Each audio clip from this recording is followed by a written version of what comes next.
Hello, everyone, and welcome to episode 3 of our lunchtime debate show. I'm joined here with David Owen from Titanium Geek. Good afternoon, David. How are you doing? I might very well. What about you? Yeah, not too bad, thanks. In the garage again. Pretty cold down here in the southwest this week, so yeah, we'll have to keep it short. It looks like you got a few layers on. How many? Just the three, not too many. What have you been up to the last couple of weeks? Been deep diving into a couple of products. Yeah, so the latest one is an app called Spoke. I noticed there's a few fitness apps come out recently. So well, we've got Woohoo system, haven't we? We've got Apple Fitness. You've got all those sort of things. So it's not just about cycling or whatever. Now it's yoga and all sorts of things. But I really like there's one called Spoke. It's by an ex-pro Rich Australian guy in the UK. He's trying to do it as a business product, but I really like it's designed at normal people. Right. So Okay. Good. and so what you can do is you can go in there. It uses AI to work out based on what you want to achieve, your perfect training program. And then what it does, it adapts the training program based, a bit like me. I've had a few jollies this week, so I've missed a few training sessions. Yeah. So what it does is it then designs your workouts, and you can upload those workouts into platforms like Zwift.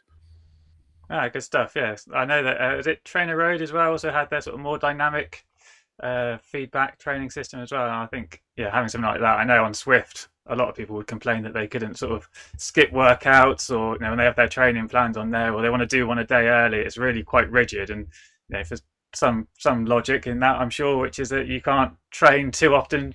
Too frequently because you'll get fatigued. But having some flexibility and AI looking at it, I think that's really smart way of coming up with a training program. Yeah, particularly the fee-based coaches are going to hate me for this, but I think there's probably an optimum number of people you can only do proper personalized coaching programs for, and after that, people are really paying for a vanilla program that, let's say, would arguably be no better than what you get out of a Joe Friel manual. So the idea with this is it's at least as good as that, and you're paying a fraction of the price. That's the pitch anyway. So I think it's quite interesting. So I'm going to try that out over the next month and see how it get on.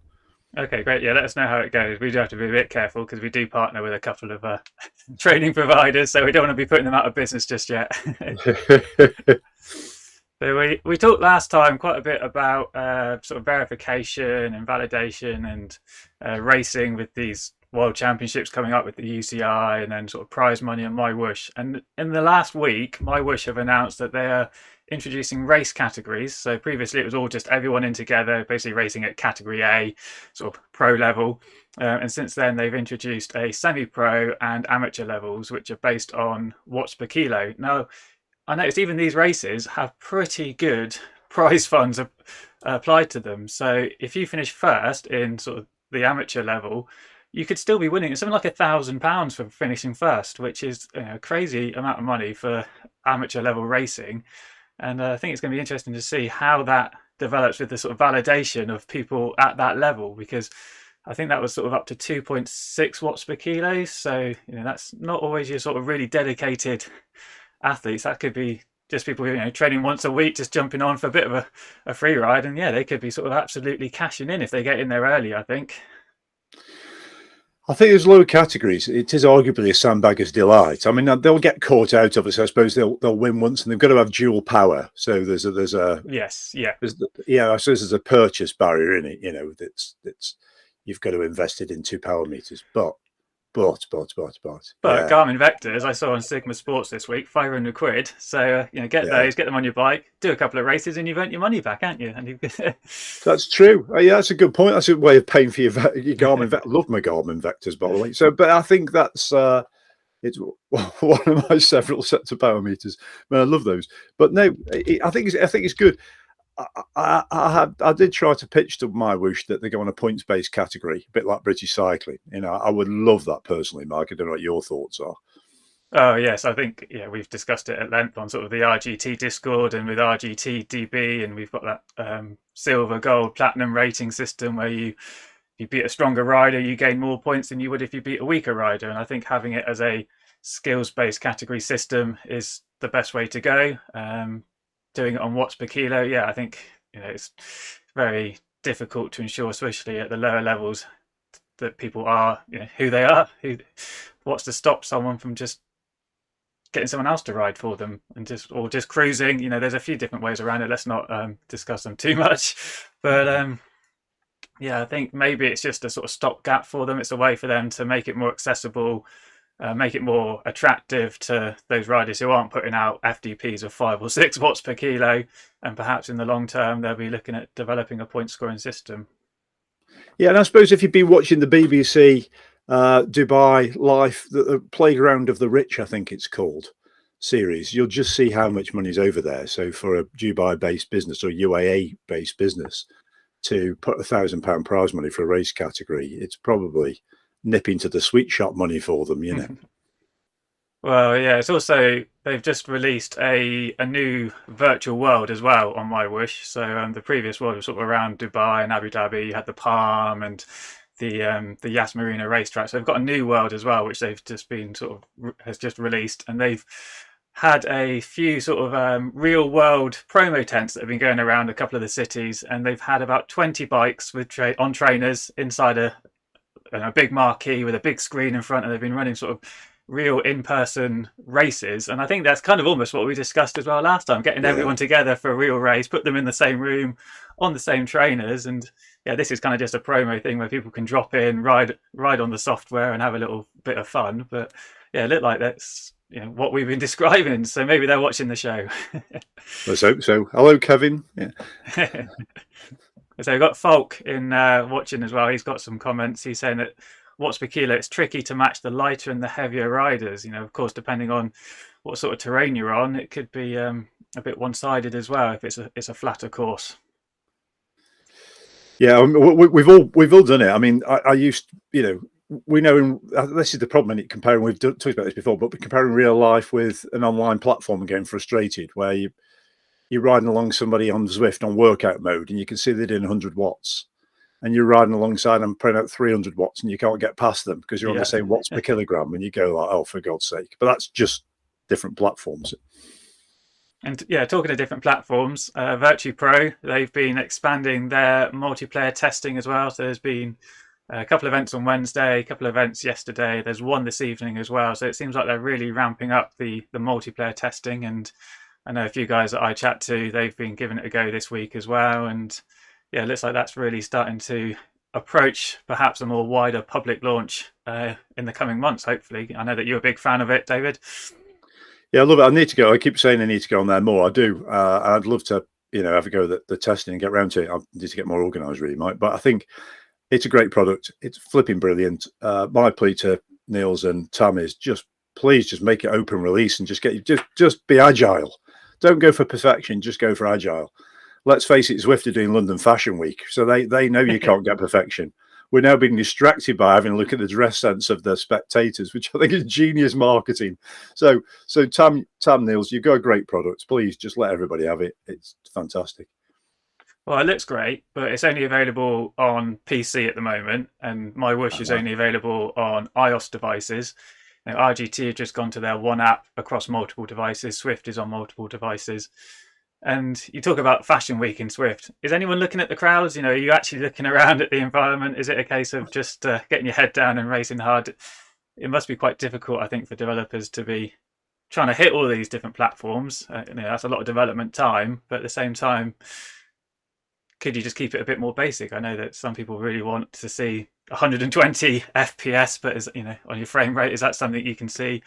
I'm not sure. So maybe it's better for developers just to pare it back a little bit and try and hit more platforms to get more people in. I totally agree. I think that's, life is full of biases, we know. So, and I think that, and we've all got biases of what we want to see, whether it's amazing graphics or not amazing graphics and all that sort of stuff. I think it's more important that, I think it's your point, Mike, it's accessible to more people than, people with an amazing gaming PC or only people who like Apple. Yeah, I think it's a balance, isn't it? That giving people that option, if they do want to have amazing graphics, they can run it on a PC and it will look really great. And I think if you're on a casual free ride, you're probably spending more time looking at the scenery.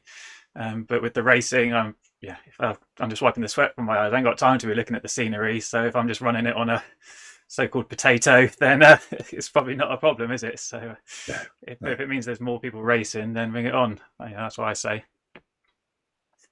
Also this week, we've seen that on RGT, they had the v-Fondo returned this week, and I think last week as well. They've had 2 events on there. The Gran Fondo National Series is back as well. I think we've discussed that previously on the show. And it seems like there's a few more sort of sportive style events coming on to, well, RGT especially, because they're able to replicate those real world events. And I know they had the Mallorca 312 last year. And I think that's a really smart thing for these organisers to be doing, is generating a virtual version of their events so that it raises their profile. And I think that's a really, I think that's a smart thing, Dave. What do you think?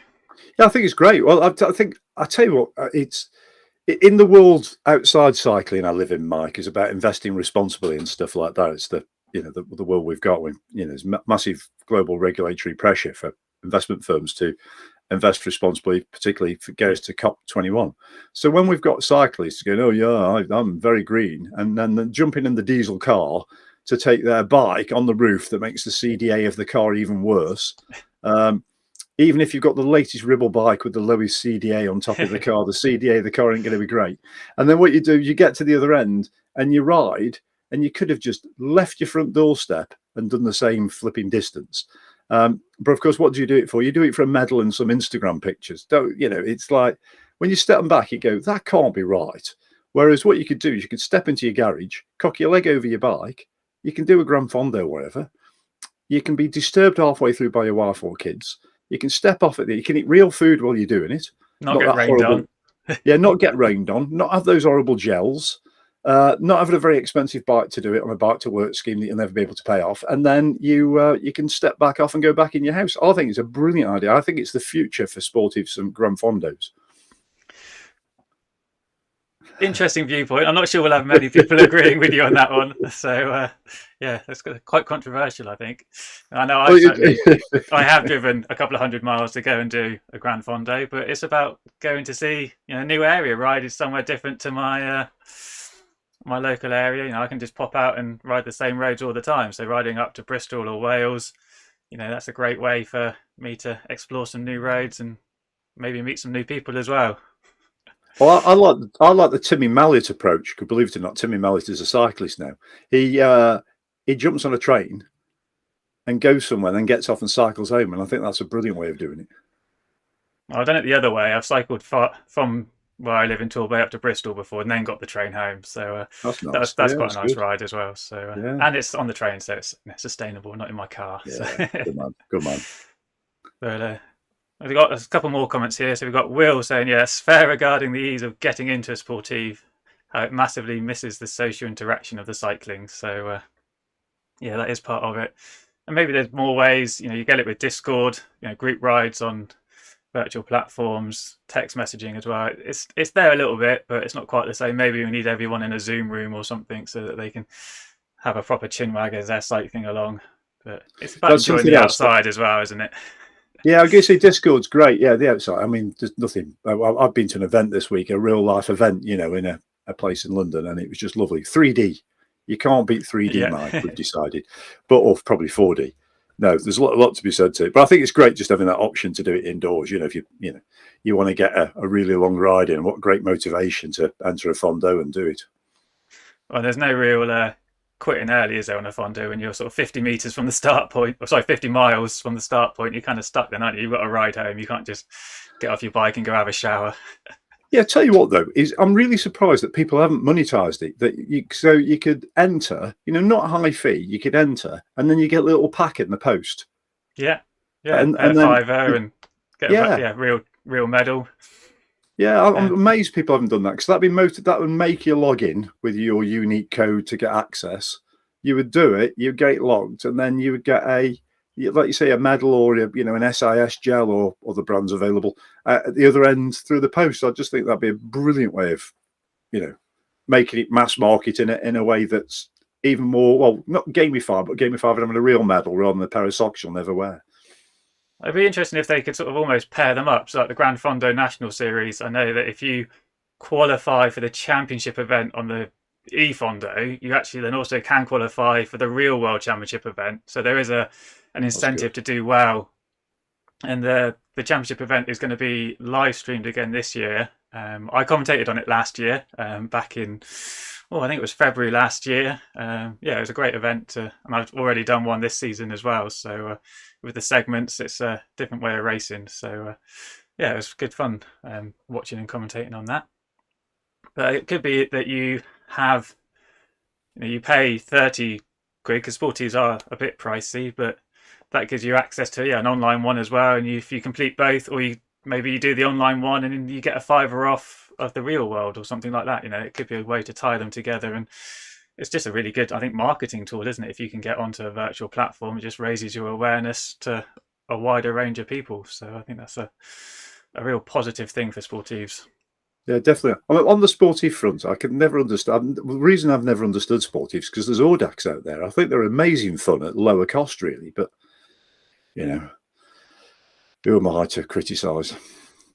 One thing I'm a bit surprised about is that you see these sort of events where it's like walk the distance of Land's End to John O'Groats, and you're just going out and walking or running or cycling, and you just log the miles, and they sort of virtually show where you would be on a map.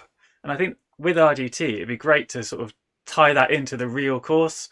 And I know that there's a guy called Steve Taylor who assists with the VCN team time trial. He's one of the guys that helps on that. He's doing around the world in 800 days. So it's based on Mark Bowman's 80-day world record attempt. It's following the same route, but he's broken it down into 800 days.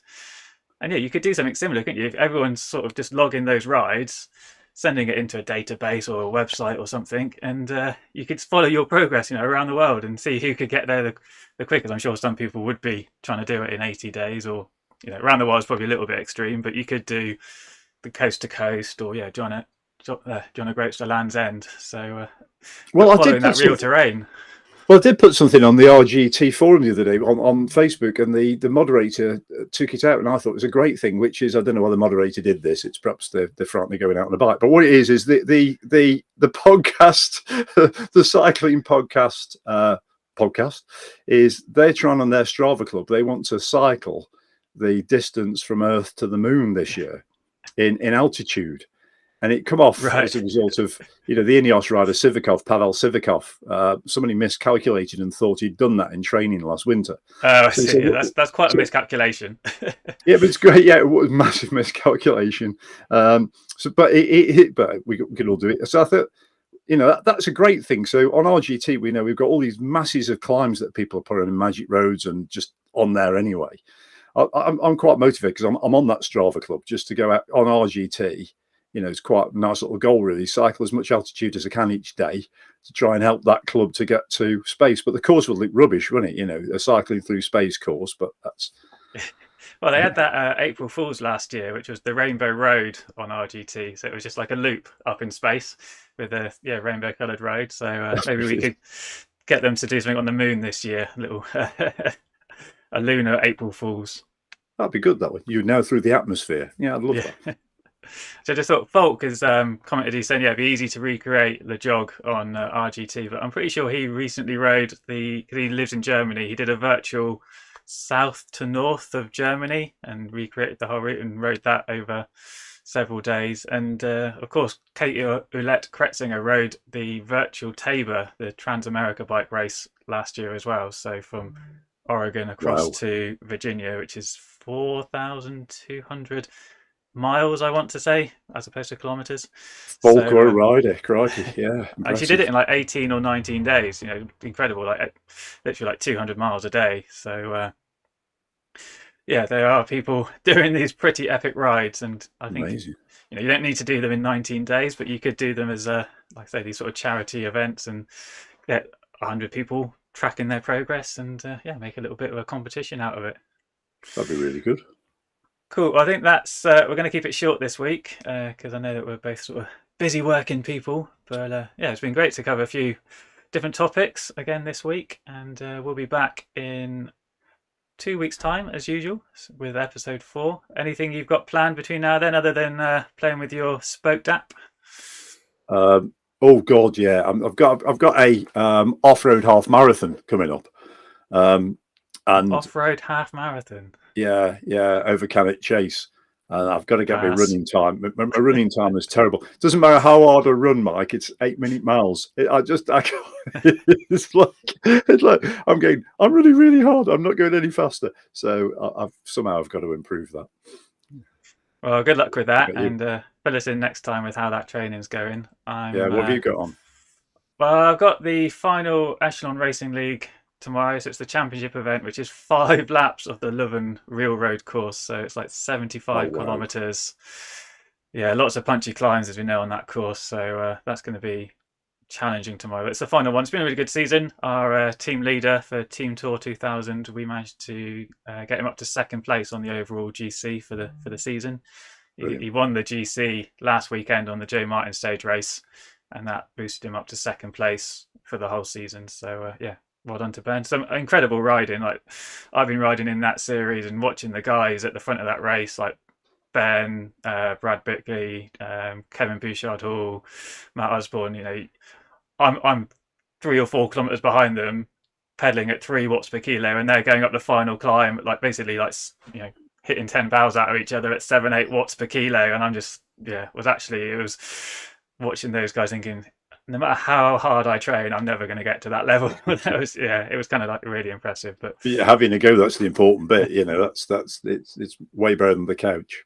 It was great being like a team rider. I was supporting Ben, did what I could, and it was nice being involved this season as a team, and trying some different tactics. But Ben's a 3-time national mountain bike champion, so he's definitely got the pedigree there. So that's British champion. Yeah, so that's been good fun. Last one tomorrow, and then step back and sort of reevaluate what I'm going to be doing for the next few months, I think. Yeah. Cool. Great stuff. You need a rest. Too much racing. Well, yeah, that's part of it. Step back from racing a little bit and focus on a bit of training now, I think. Good man. So brilliant. Well, thanks everyone for tuning in. Thanks for your comments. We've had Folk, Will, ZMS as well. So nice to have those guys tuning in. And I might try and, ZMS just saying, I did lead the race for a while last week. I did for maybe a few hundred meters, but Ben led it for a lot longer than I did. But maybe tomorrow I'll go off the front early and then just collapse after 1 lap. We'll see. It's all streamed live, so you can check it out. Sorry, I know we've got to go. I was just going to say one thing while Damo just reminded me. I did see a post on, I think it was Zwift over 50s and UK Zwifters Facebook this morning, where a guy was complaining. I thought Damo was going to jump in. He's now got a chance. A guy got out sprinted in a Zwift race, and I could hear Damo's words in my mind going, "How do you know they out sprinted you? It was Zwift, you know." So it was that's one for you, Damo, to educate the guy on. Well, I know there's been a lot of chat with British Cycling sending out their email yesterday, and they were talking about the Swift UCI Championships, and a few people have come back saying, "Oh, how do you know who's going to win?" And I was like, "Well, that's why it's finishing up the top of a hill to spread it all out." Yeah, exactly. Yeah, good move that. So that's in 2 weeks' time. So we'll be coming to you live the day before the UCI World Championship. So we'll have to wait 2 weeks, another 2 weeks after that, to tell you who won, which will probably still be quicker than they verify it on Swift anyway. So enough Swift bashing there, guys. Let's we love it, really. Brilliant. All right, cheers everyone, and we'll see you again in a couple of weeks. Thanks for tuning in. Thanks, Mike. Thanks, everybody.